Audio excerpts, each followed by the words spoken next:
Welcome to the State of the Nation. We are very excited to have back joining us after a reasonable break, the leader, the chairperson of the Democratic Alliance, Helen Zille. Helen, welcome back to the State of the Nation. Great to speak to you again. It's great to be with you, Mike. Thanks for having me. Yeah, it's been an interesting time. It feels like we could have interviews every week with the way the sands shift in South African politics. But let's kick off straight on with some of the important issues. You have recently, the Democratic Alliance and a lot of the opposition parties held meetings at Empress Palace, where you set up the multi-party charter, which is looking ahead to the general election in 2024. From a Democratic Alliance perspective, were you happy with those talks? Yes, I think so. I think they were very important going into the next election. I think they give us a pathway to victory, and it's extraordinarily important that people have enough hope to come out and vote. You know, in this last election, the ANC got 5.1 million votes. Not too long ago in an election, the DA got over 4 million votes. So you can see how close we can potentially be, and that we could even overtake the ANC if enough people come out and vote. Yeah, and of course there have been some significant changes since that performance by the DA, good and bad. The good performance being a resurgent IFP down in KZN, as well as what seems to be an ever-declining African National Congress that seems to be losing popularity almost by the day. Yes, that's good news for the opposition. It's good news for South Africa, because as one commentator said today online, that if the DA were to take over from the ANC, South Africa's downward path would be at an end.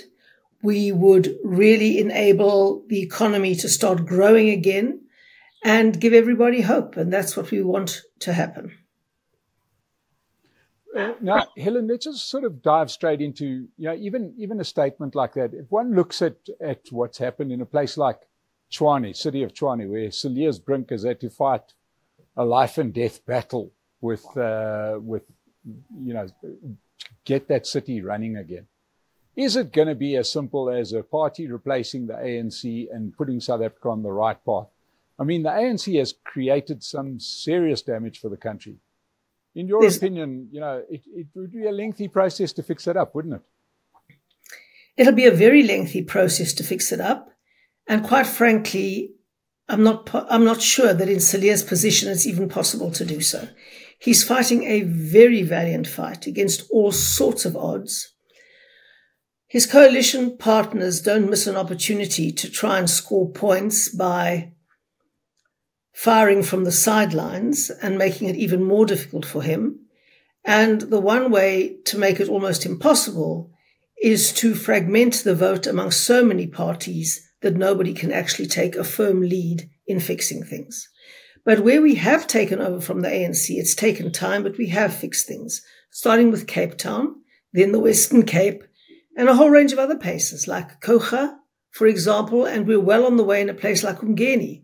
So where the DA gets an overall majority, well, then we really can do it, and we've showed it in many places. Which sort of takes us back to the first question, which was the multi-party charter. You sat around a table with a lot of those people, and as you say, they are sitting on the sideline and, in a way, helping to snipe at, for example, in the city of Tshwane. Wasn't the multi-party charter meant to eradicate that kind of behavior? Well, everybody agreed that the multi-party charter would be about the national election and not about local elections. So we can't use the charter to intervene in any issues surrounding local issues. Now, parties are going to do what they think is in their best interests, and clearly Action South Africa in Tshwane thinks that it can get votes from the South African Municipal Workers Union and other groups by speaking on behalf of a very bloated workforce that has received extraordinarily generous and unaffordable pay increases. And now that Zille Brink is drawing the line and say, we can't afford this anymore, there can't be any salary increases this year, they're turning against Zille, and it's very, very difficult to manage that situation. You mentioned running out of money and salary expectations and agreements and, these kind of disputes, which all go back to the initial evil in any system, in any organization, and that is money. We've had this problem. You're having the problem. You outlined a small part of the problem in Tshwane, not just a significant part in Tshwane. It's now popping out in Joburg, and we've even had warnings nationally that South Africa is in a dire financial situation. What happens from where you're sitting? What happens with South Africa and this absolute cash crisis? Well, it depends on how people vote, whether we can get out of it or not. The ANC cannot get out of the mess that it's put South Africa in. Corruption is built into its system. Patronage is built into its DNA. And they will continue on that path, and things will look more and more bleak from a financial perspective and for the prospects for economic growth. So that's really no future for South Africa, and people must actually draw that conclusion because A, it's true, and B, it's essential for South Africa's survival. So if we were to take over at the next election, we couldn't produce miracles overnight. No one can. And we would have to spend at least the first 2 years stabilizing the finances and putting the right people into the right positions who have the skills and expertise to turn the ship around. Even then, it'll be enormously difficult. So we're going to have to implement those policy proposals that don't have huge fiscal implications. But it's going to be very difficult for anyone to turn the ship around. We've turned many ships around in the past. Granted, when we take over South Africa, which we will one day, and we have no doubt that we will achieve that because there's no other way South Africa can be governed. But it depends on when we take it over to determine whether it is fixable. I mean, when I came to power in the city of Cape Town, in a 7-party coalition in 2006, I said it was like turning around the Titanic, and it was. It was a huge job, but it was doable. Now the Titanic's on the bottom of the ocean floor. It is covered in silt and sand and seaweed and everything else.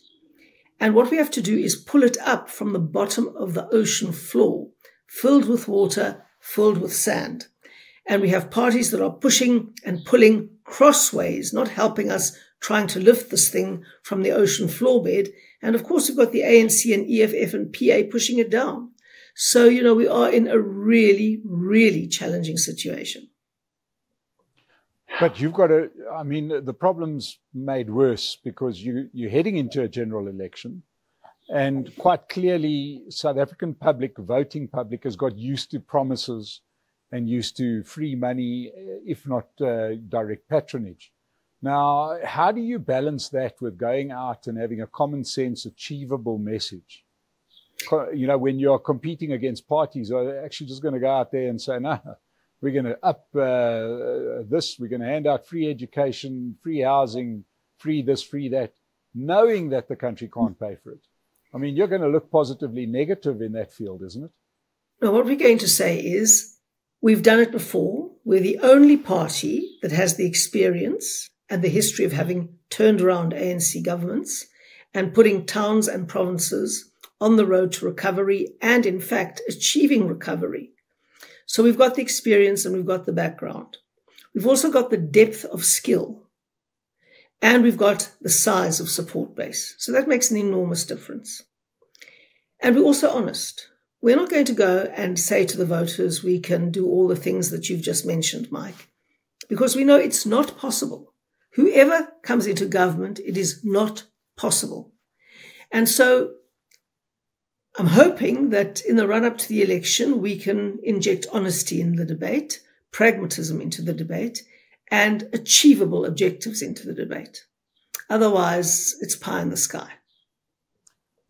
But there's still a lot of ground to cover before we get to the outright electioneering, before the posters go up.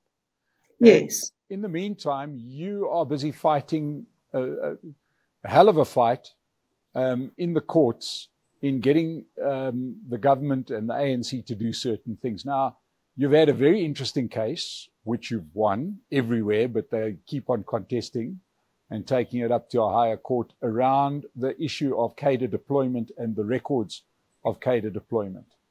For starters, explain why the ANC and President Ramaphosa is so scared to divulge those minutes of cadre deployment. Because they will be extremely explosive. President Ramaphosa has spoken about the 9 lost years under Jacob Zuma, but we must remember that for at least 5 of those years, President Ramaphosa was chairing the cadre deployment committee of the ANC. And we are looking for the minutes of that committee because that committee unlawfully and unconstitutionally decided which ANC members, which prominent ANC cadres were going to be put into positions all over the state. So instead of maintaining the separation between party and state, the ANC was very sure to completely blur the lines and to populate the state with ANC deployees chosen by the cadre deployment committee. And that is the root cause of all of the corruption and the patronage and the mutual protection rackets that go down. Now, our argument before the court, and the High Court has agreed with us, and the Supreme Court of Appeal has agreed with us, that those minutes become extremely relevant because the ANC was choosing people to run state institutions which impact on every single citizen. And so we all have the right to know what was going down there and what the ANC was doing. So the court has established that we had that right and that the ANC now has to give us those minutes. They are determined not to give us those minutes. So they've been to the Supreme Court of Appeal, which has ruled in our favor, and now they're going to the Constitutional Court. They're trying their level best to not have to give us those minutes and other documents related to cadre deployment. And we know what we're going to find in them. Already in the very limited number of documents we've seen that the ANC was even nominating judges for appointment. And if that isn't a constitutional violation, I don't know what is. Because obviously the courts are supposed to be entirely independent.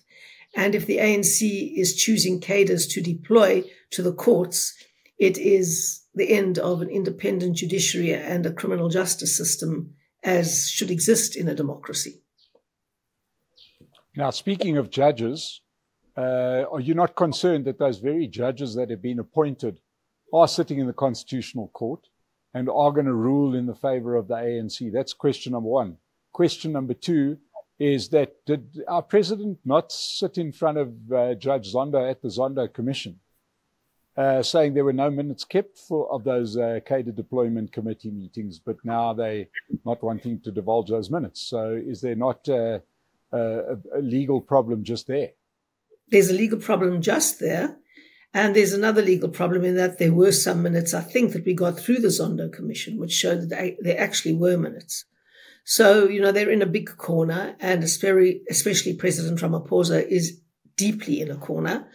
And that's why they don't want to release those minutes or the other documents pertaining to cadre deployment. But we're going to continue fighting and pushing for them. And we think that we caught it just in time. We think that the deployment of judges must have been going on for about 6-7 years. And we will try to establish that. But we think there are enough independent judges to still save the South African judiciary if we stop this practice right now. Now, do you think those judges would be impartial enough? You're confident that they'll do their civic duty, despite the fact that some of them might be deployees? It takes a long time to get to the Constitutional Court, and I presume that most of the deployees would start at a much lower level, because you don't simply deploy anybody to the Constitutional Court. They've got to work their way up to the ranks. And at this stage, although there have been some highly dubious appointments, I mean, look at the Judge President of the Western Cape. You don't even have to look further than that. Or Judge Matala, who made those incredibly incendiary racist comments when he was drunk and drove into the person's war. And there are a couple of other judges who have major question marks around them. So yes, indeed, there are big question marks around some of the judges. You'll remember that the Judge President of the Western Cape, John Hlophe, was alleged by Constitutional Court judges themselves to have gone and tried to persuade two of them to rule in Jacob Zuma's interests. So yes, there are those judges on the bench, and that is very, very worrying. But our job as the DA is to turn that round, and we're giving it our best shot. And this attempt to get the cadre deployment minutes is part of that effort. One of the other issues that you've raised is the independence of the newly elected public prosecutor, who did a hell of a job in protecting our president in the Pala case. Do you think that's going to go any further, or is it just going to get ramrodded through like the previous public protector, and we know how that one ended up?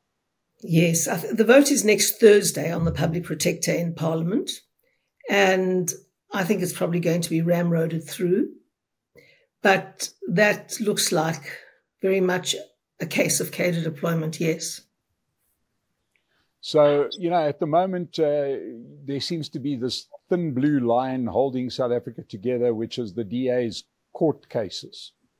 Because has the ANC completely given up on the parliamentary process? Because it seems like everything's being fought in court. What's happening in Parliament, which we don't even have at the moment? A huge amount is happening in Parliament, and we certainly haven't given up doing other things. I mean, yesterday we fought and won 2 by-elections very nicely and grew in a third. I mean, we fight every single day in Parliament. We speak every day about what we're doing to take the fight forward to Parliament, to release policy documents, to fight by-elections, to stand up for South African citizens. We're preparing a major election campaign, and we are in the process of choosing the best candidates that we can. So we are busy all the time at every level. But where you are right is that the thin blue line between South Africa and a failed state is the DA. And now it's up to voters to realize that, and they've got an opportunity next year in the election to do something about it. So, Helen, let's cast our sights forward to those elections, because there is no doubt they are going to be pivotal.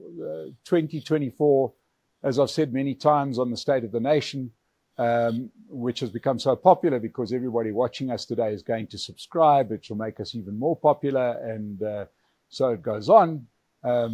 Plug, so please subscribe. Let's look at the 24 elections, because it's going to be monumental. For starters, let's start with the ifs. If the ANC does get a majority, it's not going to be by much. Do you see the ANC getting over the line with 50% plus one or more? You can never be sure with the ANC, because they've got a formidable machine when they start using it. So it is possible, but currently it doesn't look as if it's going to happen, but anything can happen in the last 6 months before an election. So we think that we've got a very good chance of pulling them significantly below 50%. We're going to give it our very, very best shot. We can only give the best policy offering we can. We can only highlight our track record in South Africa. We can only try and persuade people to do the right thing. And in the end, it's over to them. Yes. Now, in the previous election, you did show a slight decline from the 2014 election going to the 2019 election. Do you think the DA has done enough to arrest that decline? Do you see the DA doing better in 2024 than you did in 2019? Yes, I do. I think that we have turned the corner, and we're working very hard to build back, and we're succeeding. The DA is on its feet again and going forward nicely. But you do face some opposition, certainly in some of the areas in the Western Cape. You seem to be getting real opposition from the Patriotic Alliance in some of the less urban wards of the Western Cape. Do you think that's going to be significant in the next election?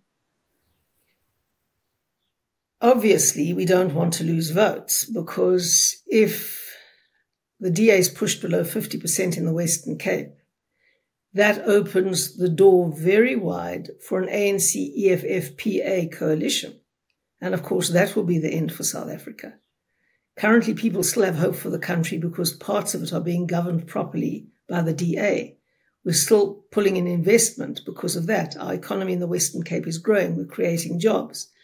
Now, if they were to succeed in their objective, which is the PA's objective, which is many of the other parties' objective, to pull the DA below 50% in the Western Cape, I can tell you that would be a disaster for the whole of South Africa. It would open the door for the ANC and the EFF and the PA to form an alliance in the Western Cape. And, well, then, really, I think it would all be over but the shouting. But there are other potential coalitions that could work in your favor in some of the other regions. There's obviously, we started off by saying there's a resurgent IFP in KZN, and the DA seems to be doing really well in the urban areas, specifically in KZN. How are you viewing KZN? Yes, KZN is definitely on the table.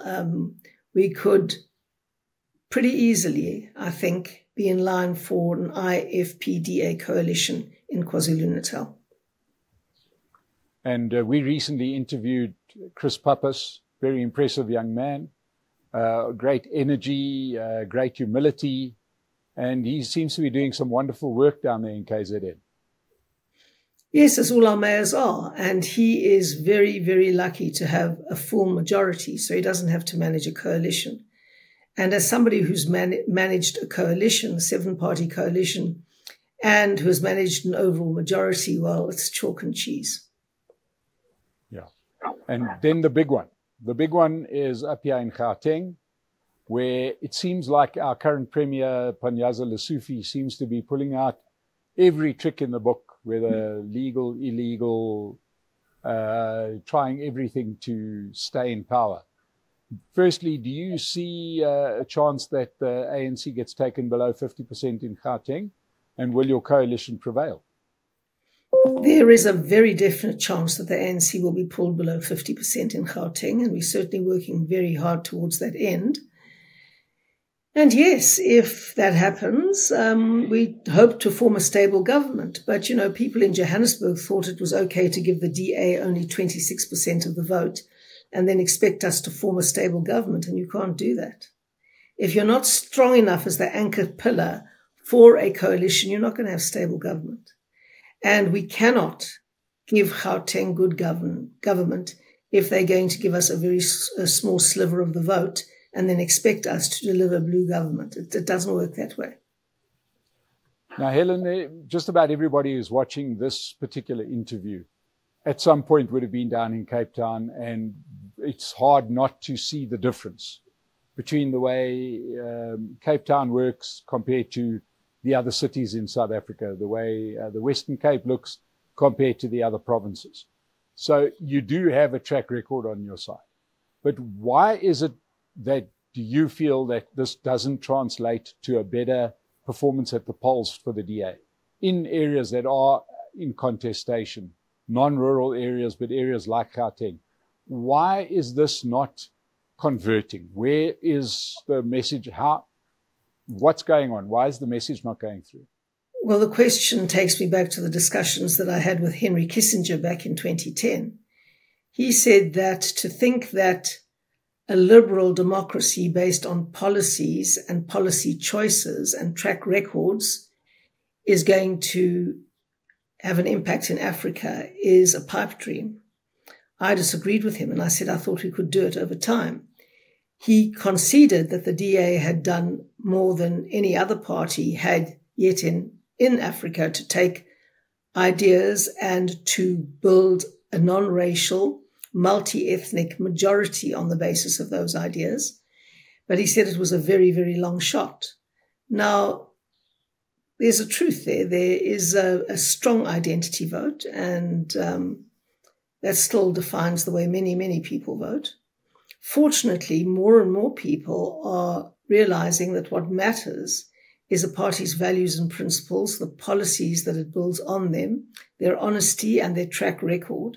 And that is why we are the only party in South Africa that has the support of 1/3 of Black Africans, or 1/3 of our voters are Black Africans. Let me put it that way. 1/3 of our voters are Black Africans, 1/3 are white Africans, and the other third are colored Africans. So we're the only party that is exactly three-way diverse in our support base. And we're very proud of that. And we believe that shows that we are making good progress along that road, and that progress will continue. Now, in a country so as obsessed as South Africa is, for good reason, with identity politics, do you think it's the right move for the DA to, certainly amongst the leadership, to not be black in a country, as we've seen the recent national census, 80% black country? Do you think South Africa is ready, black South Africans are ready for a white president? That is such a race essentialist question that it has no space in the DA's frame of reference anymore. It used to, but we are now committed to choosing the very best person that we can for the various roles. We have a black candidate for premier in Gauteng. His name is Solly Masimanga, but he's not there because he's black. And I think he would feel insulted if someone said to him, we picked him because he's black. Chris Papas is in Umgeni, not because he's white, but because he was the best candidate we had for that particular job. People who are not getting water, who are not getting electricity, who are not getting sewage removal, who can't drive on their roads, are not worried about whether the person who's filling the potholes is black or white. They want the potholes removed. And that is the issue. We have a black premier candidate, we have a brown premier candidate, we have a white premier candidate. And you know what? They were all chosen because they were the best applicants for their particular position. Well, it would be great if your provincial candidate would agree to come and sit with me on the State of the Nation. He could then put his case forward and we could give him a platform. So let's just hope. We live in eternal hope that Solly Masimanga would accept our invitation and come and speak to us here on the State of the Nation and tell us just why he should get the job. And you can pass on the message that the invitation still stands. So looking ahead, you saying that people don't really mind what their representative looks like as long as their services are being delivered. But yet what happens on polling day? They drive over the potholed roads, arrive at the polling station, and then forget? No, they don't vote.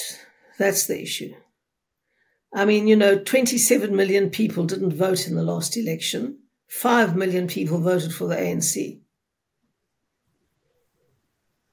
Now, that 5 million, what's it going to take for those people to stop voting for the ANC? Clearly, they're not voting in their own best interests. But it seems to almost be impossible to get the message that there's a better way to do things. What do you think? Why do you think that that bind is so tight?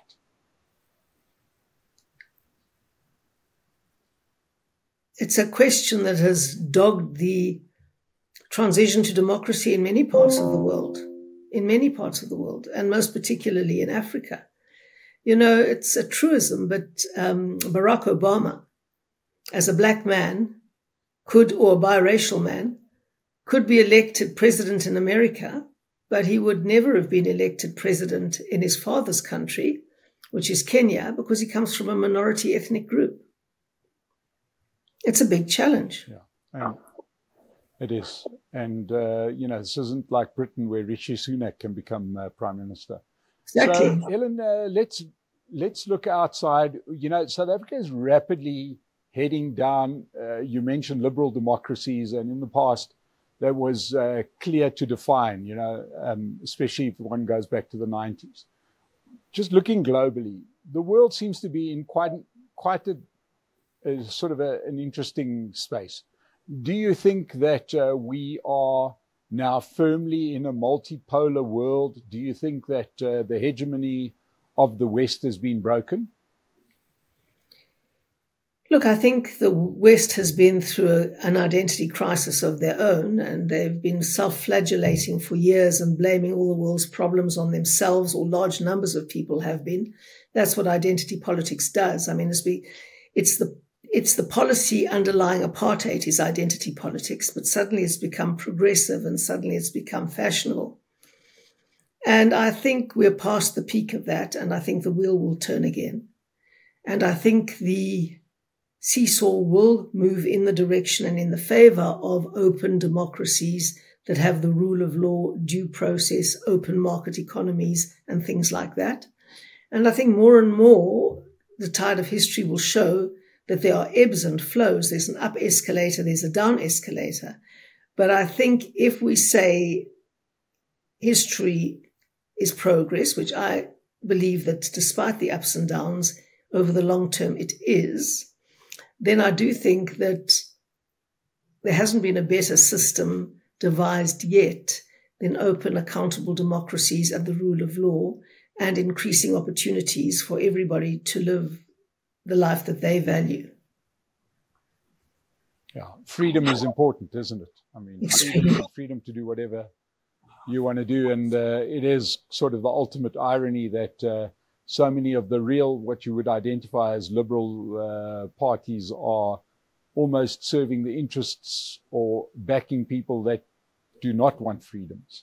You see that in Ukraine, you see that in the Middle East. You see that in America. You see that in, my goodness me, those are the places this nonsense started. Critical race theory, critical gender theory. I mean, really. Well, Helen, you have been at the forefront of the Democratic Alliance for a long time. You've been on that journey from a minor party all the way to the official opposition. The baton is going to be handed over at some point. Are you confident that the talent exists within the Democratic Alliance to build on the base that you've created? We've got very deep talent in the Democratic Alliance. And I'm looking forward to buying out over time. I really am. And I believe the talent is there. We've just got to say that we're only looking at talent, and then we'll be fine. Yeah. Well, Helen Zille, thank you so much for joining us on the State of the Nation. It's good to hear from you again. We'll keep talking, and got to agree with the idea of good governance and freedom of choice for the people. So best of luck ahead, and thank you for joining us on the State of the Nation today. Thanks so much, Mike. It's been great to be with you. Thank you. And to everybody that's watched this broadcast, I hope you've enjoyed it. Please, if you have and you haven't subscribed yet to the channel, please do so. And we'll see you again on the State of the Nation. Thank you so much.